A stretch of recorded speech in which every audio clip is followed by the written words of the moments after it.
My name is Daniel. I've been asked to tell you about the bit of the unusual life I've led.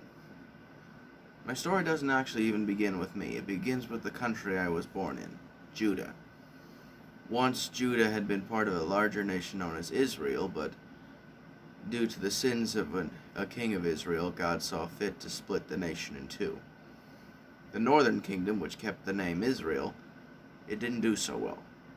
And eventually, God saw fit to punish them for their sins by allowing another country, called Assyria, to come in and take them over.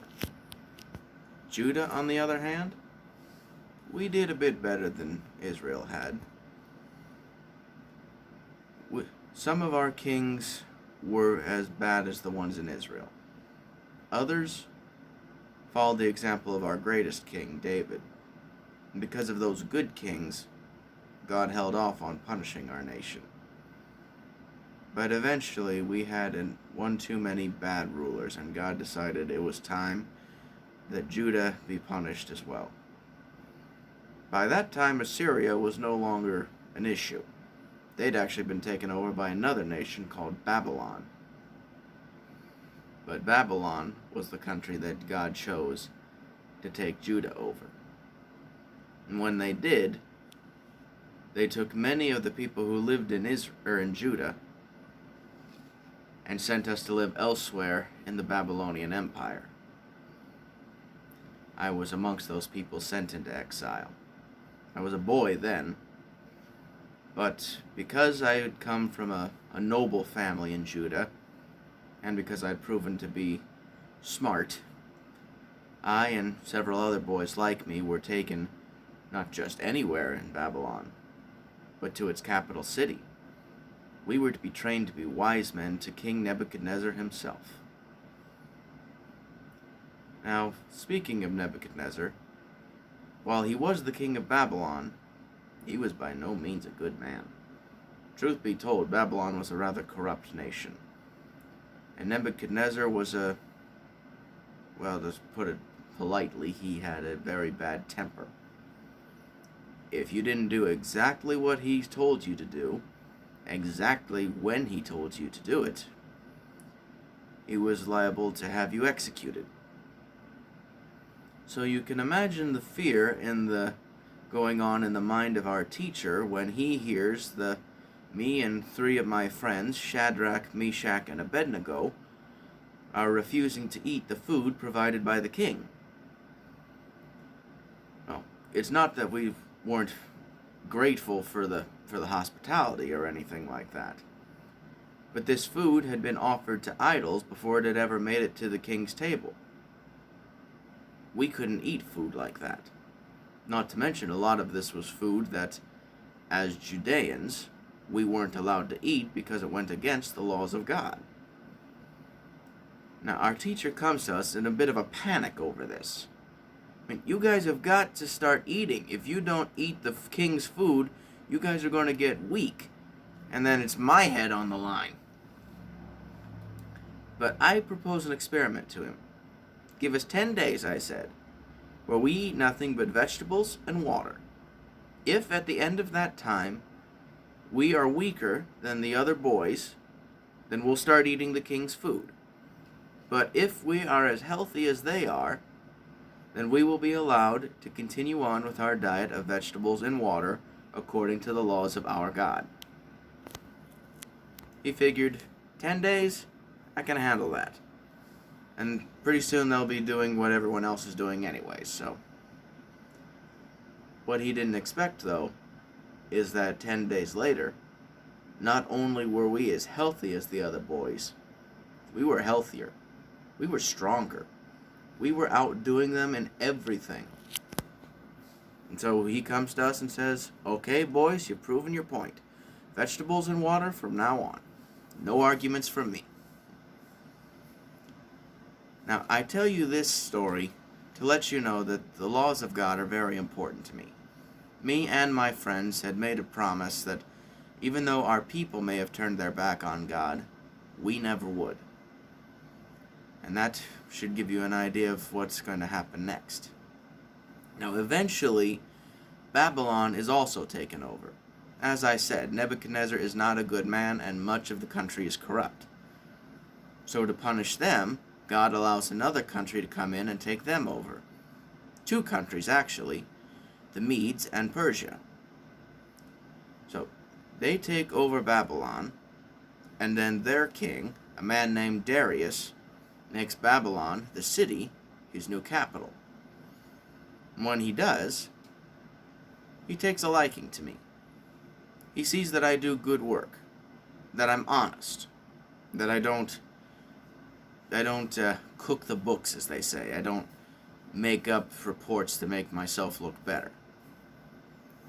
So he decides to make me one of 3 men that are placed in charge of all the governors of the different provinces that make up the now very large Persian Empire. And he proves to very much appreciate that decision later on, because after he compares my work to the work of the other officials, he sees that it's so good that he decides he maybe wants to make me the prime minister, the guy in charge of all the other officials. I'm not trying to stand out. I'm simply doing the work that I've been given, and I'm doing it honestly. I do the work as if God himself is the man I'm working for. And in a way, by doing it that way, I'm not only honoring God, I'm honoring my king as well, because I'm being noble. I'm following God's laws. Unfortunately, the other officials, several of the governors, and of course my 2 co-workers as administrators, they don't really like me because I'm so honest. My way of doing business cuts into theirs. I mean, they like to take bribes. They like to have deals on the side. I don't allow any of that. So when they hear that I'm going to be put in charge of them, they realize that some of what they like to do on the side that isn't right is going to get cut into. So they got to figure out a way to get rid of me. But as I said, I follow every law. I've not just the laws of the nation, but the laws of my God. How in the world are they going to find anything to go to get me to be thrown in jail or worse? That's when a thought occurs to them. The only way to get me to break the laws of the nation is if the laws of the nation go against the laws of my God. So they go to Darius, and they present him with this law that says if anyone prays to anyone other than him over the next month, then they'll be thrown into the lion's den, which was the top punishment in that day. And they flattered Darius, made him feel, well, they filled his head so much that he probably could have floated up into the sky. It was so full of hot air. But not only does he sign it, but he seals the law with his signet ring, which means, according to Persian law, it cannot be undone. So I'm there when they make the announcement that about this new law, how no one's allowed to pray to anyone but Darius for the next month. And to be honest, I'm furious. I know right away that the reason that this has been done is because my friend, the king, has been tricked. And because they're trying to get to me. But what really, really makes me mad is that they're trying to make me choose between God and the people I care about. But I know this much. I will obey God above the laws of any nation, for God's laws are always right. So without a second thought, I go straight home, open wide the window that I pray at 3 times a day, every day, and I pray. I can only assume they thought it would take me longer to actually do this, but they'd had men following me anyways, and so they had me arrested on the spot. They brought me before Darius, And when he realized that he'd been tricked because I'm the one that was caught breaking the law, he is furious. He spends the whole day trying to find a loophole that would allow him to set me free. But he finds nothing, and eventually he has no choice but to have me thrown into the lion's den.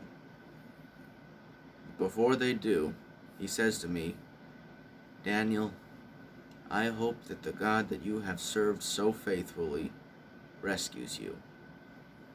Then I'm thrown into the den, and a large stone is placed over it, so I have no way out.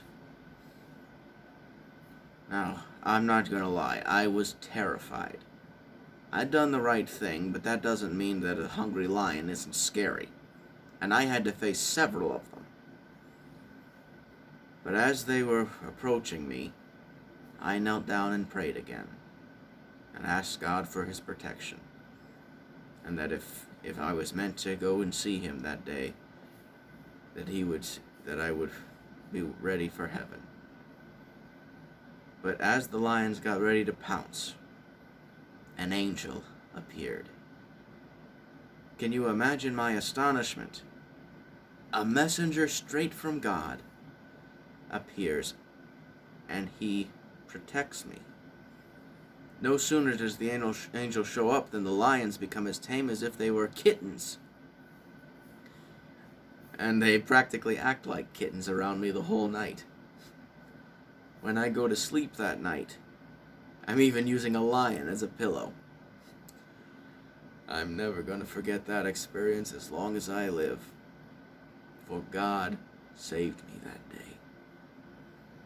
The next morning, I wake up as they're moving the stone away from the den's mouth, and then I hear Darius calling out to me, asking if my God has saved me. I get up and I cry back to him, "I'm all right. God sent an angel to protect me last night, for I have done nothing wrong in his sight." Darius has me pulled out of the den. If the lions won't harm me, then what can they do? But then he orders that the men that worked to get me in trouble be thrown in instead. And he promises to me right there and then that everywhere in his kingdom, the God of Judah, the one true God, would be honored throughout Persia. And so, the true lesson of my story is that you have to obey God. Sometimes stuff is going to happen that would make you think it'll be easier to break God's law. For instance, it was against God's law for me to eat the king's food as a child, and it was against God's law for me to pray to anyone but God before I was thrown in the lion's den. But I stuck it out, and I followed God's law, and he looked after me. When I was a boy, he kept me healthy, and when I was an adult, he sent an angel to protect me from the lions.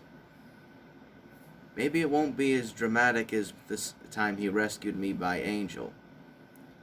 Maybe it'll be as subtle as just keeping you healthy